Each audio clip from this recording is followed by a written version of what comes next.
In all my years in the Situation Room, facing down nuclear standoffs and diplomatic brinkmanship, I have rarely seen a mistake as economically reckless as what took place at 12:01 a.m. on the 22nd of August along our northern border. Washington didn't just impose a 50% tariff on $20 billion of Canadian goods.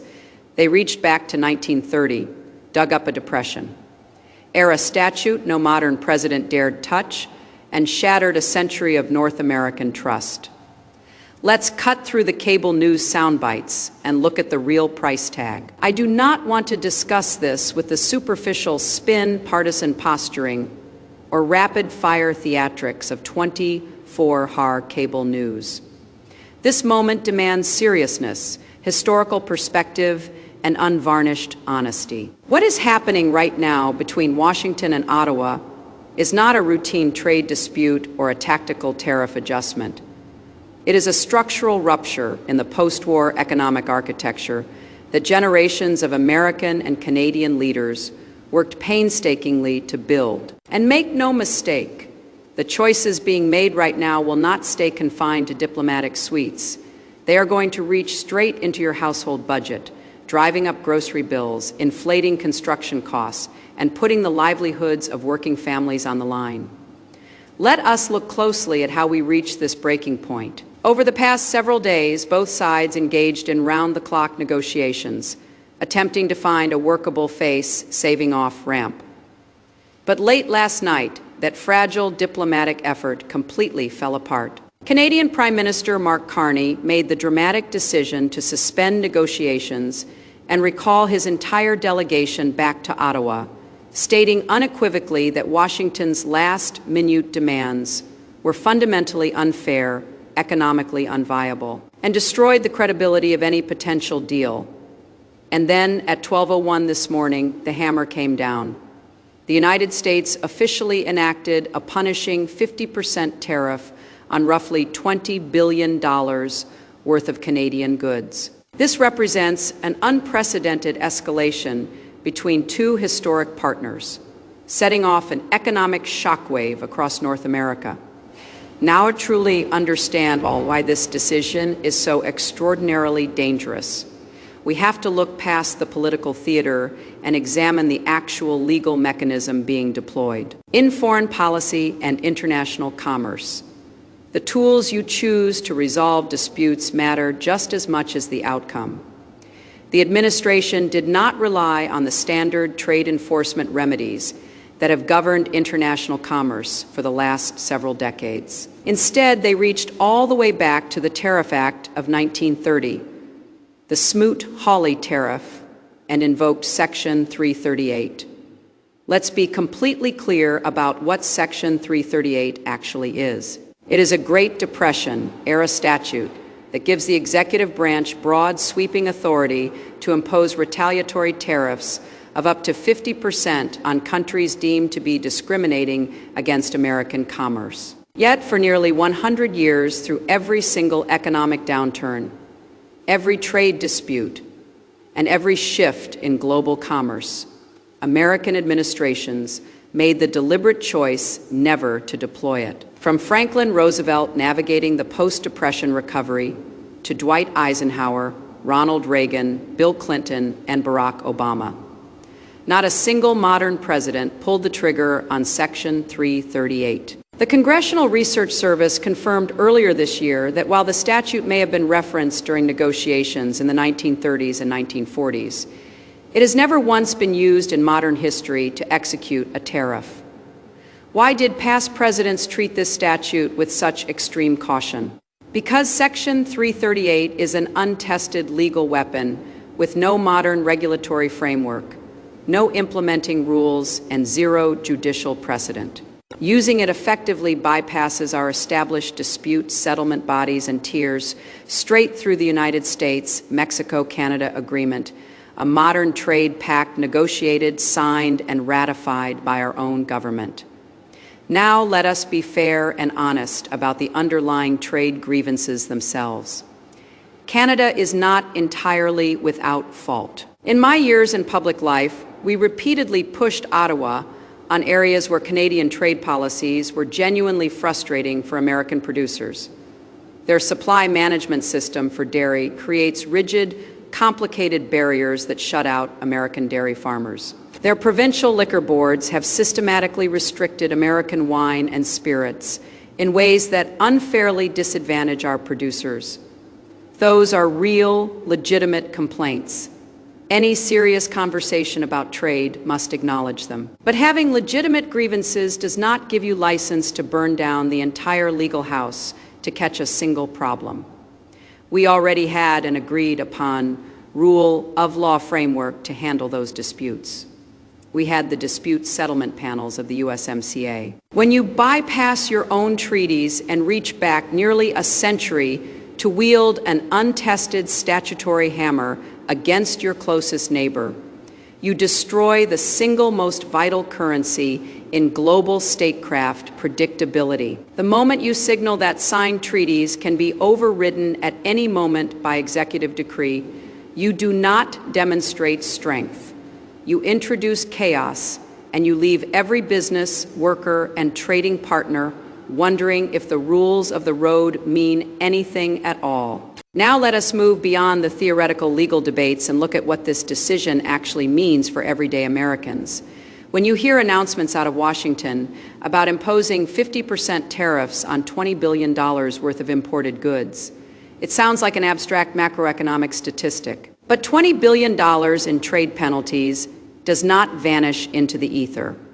It lands squarely and heavily on the family budget of every hardworking American. The administration's order covers more than 550 individual tariff lines. And when you sit down and read through that schedule item by item, you quickly discover that this is not a targeted strike on specialized industrial equipment or luxury goods. It is a direct hit on the everyday items sitting in your pantry, your living room, and your garage. First, look at what this does in the grocery aisles. The list levies punitive duties across a vast range of Canadian agricultural staples: natural honey, maple syrup, essential baking mixes, and prepared foods. It also heavily targets imported beverages, including Canadian craft beers, ciders, wines, and distilled spirits. When American grocers and distributors are forced to absorb a 50% tariff at the border, they cannot simply write off that loss. Those costs are passed directly to retail shelves. For families already stretching every paycheck to keep up with the cost of living, their weekly grocery bills are going to climb almost immediately. Second, consider the housing and construction sector. Across America, young families and working people are desperate for affordable housing, while contractors are battling high interest rates and supply bottlenecks. This tariff schedule aggressively penalizes the core building blocks of construction: softwood lumber, plywood, fiberboard, laminate flooring, and wooden household furniture. If you are a young couple trying to buy your first home or a family remodeling a kitchen, the price of the raw materials framing your walls and finishing your floors just saw a dramatic overnight spike. Third, look at everyday retail, household goods, and recreation. The tariffs sweep across common plastic office supplies, essential paper products, footwear, apparel, and even sporting goods. From children's hockey equipment to the fishing rods American families pack for weekend trips. There is an inescapable economic reality that every policymaker must understand. Foreign exporters do not pay American tariffs.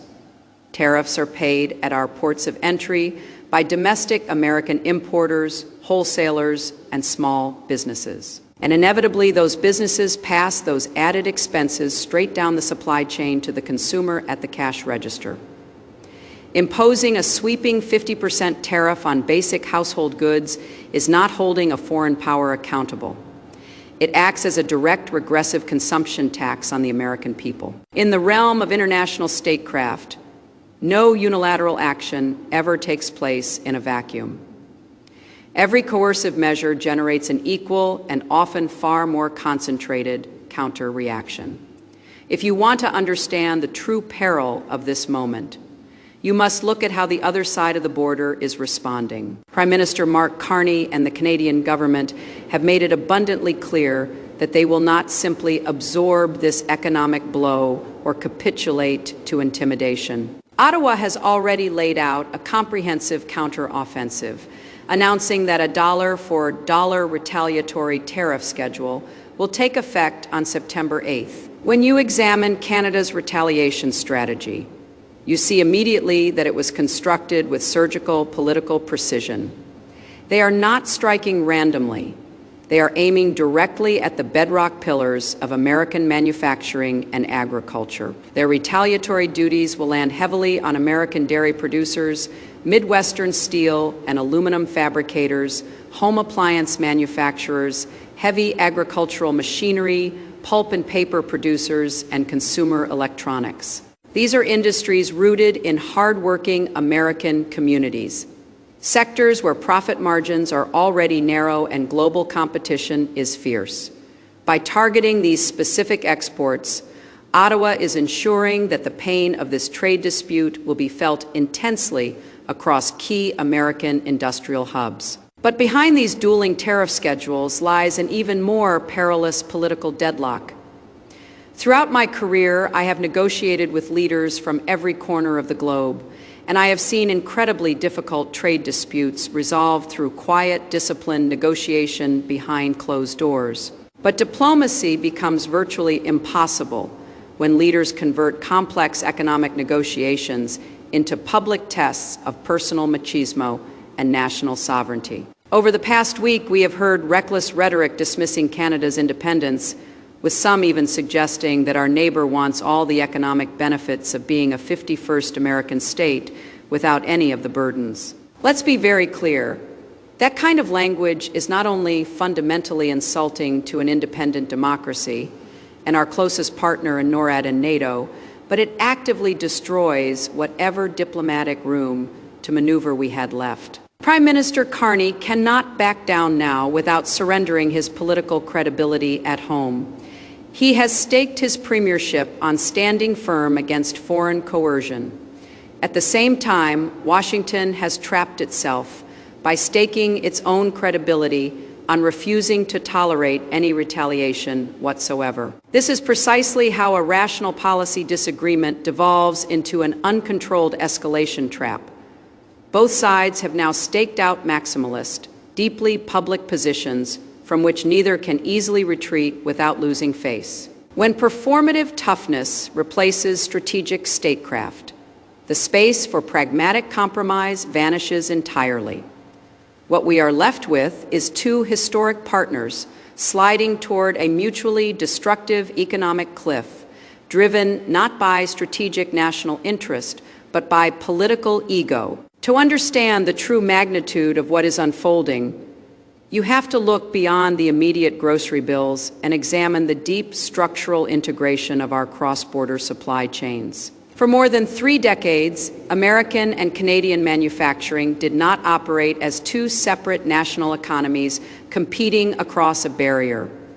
We built a synchronized, codependent industrial ecosystem, one designed to allow North America to outcompete any economic bloc in the world. Take the automotive industry, which has long been the industrial backbone of the American Midwest.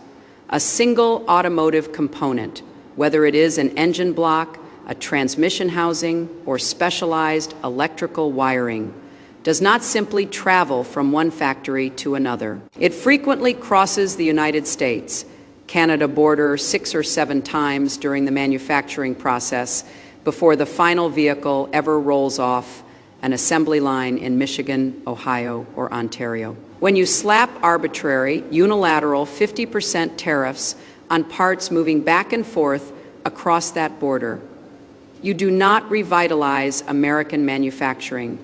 You grind domestic assembly lines to a screeching, costly halt. You inflate the production cost of every single vehicle assembled on American soil, directly undermining our competitiveness against European and Asian automakers at the exact moment global competition is fiercest.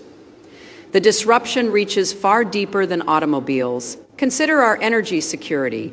our critical mineral supply chains, and our defense industrial base.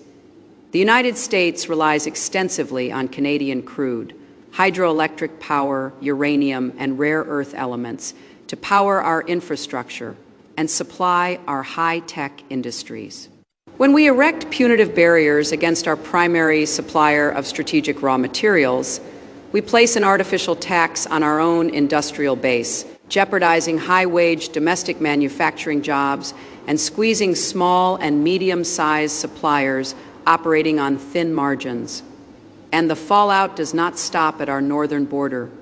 The global ramifications of this confrontation are profound. Throughout the world, our allies across Europe, the Indo-Pacific, and Latin America are watching this crisis unfold with acute apprehension.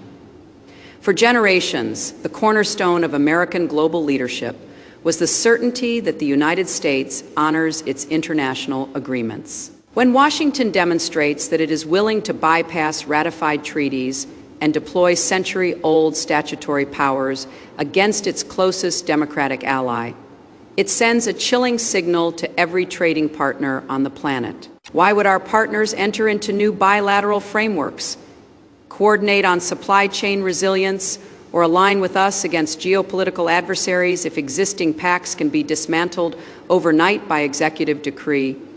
Unilateral unpredictability does not project strength. It erodes the alliances that have underwritten American security and prosperity for generations, leaving American businesses, workers, and consumers isolated in an increasingly volatile global economy. Here is where I want to leave you. Throughout our history, America's greatest strength has never simply been the size of our domestic market or the reach of our military. It has been our ability to forge alliances built on shared democratic values, mutual respect, and above all, trust. That is how we rebuilt global stability in the post-war era, and that is how we constructed the most prosperous cross-border trading partnership the world has ever seen right here in North America. The bedrock of that entire system was a very simple principle. When the United States signs an agreement, our word is our bond. What worries me most about this escalating crisis with Canada is not just the immediate price shocks or the disruption to our factories, devastating as they will be. It is the permanent damage to our institutional credibility. When we invoke a 96-year-old protectionist statute to unilaterally dismantle an agreement we negotiated ourselves, we send a dangerous message across the globe. We tell every partner that American commitments come with an expiration date subject to political whim, and credibility is the one asset you cannot simply tariff your way back to. You build it over decades through consistency, fairness, and the rule of law. You can lose it in an afternoon between now and the 8th of September, when Canada's retaliatory tariffs are slated to take effect. We are in a critical, high-stakes window. There is still time for cooler heads to prevail, for seasoned diplomats to re-enter the room, and for both nations to construct a constructive, face-saving-off ramp. To find a way out of this standoff, both administrations must immediately establish an emergency bilateral working group at the cabinet level to negotiate a mutual standstill on new tariff implementations. Furthermore, we must return to the formal dispute. Settlement mechanisms already embedded within our modern trade treaties, rather than relying on unilateral statutory decrees. As this confrontation evolves, the public debate will be flooded with noisy headlines, partisan talking points, and superficial soundbites. But to truly understand where our economy and our foreign policy are heading, you have to look past the rhetoric and follow the structural reality. The fine print of the tariff schedules, the shifting negotiation dynamics, and the real-world impact on American jobs and household budgets. I will continue to track every development in this standoff, breaking down the diplomatic maneuvers and analyzing what each escalation means for your industry, your community, and your wallet. Make sure to hit the follow button and subscribe to this channel so you stay informed with clear, principled, and in-depth analysis as this critical story unfolds.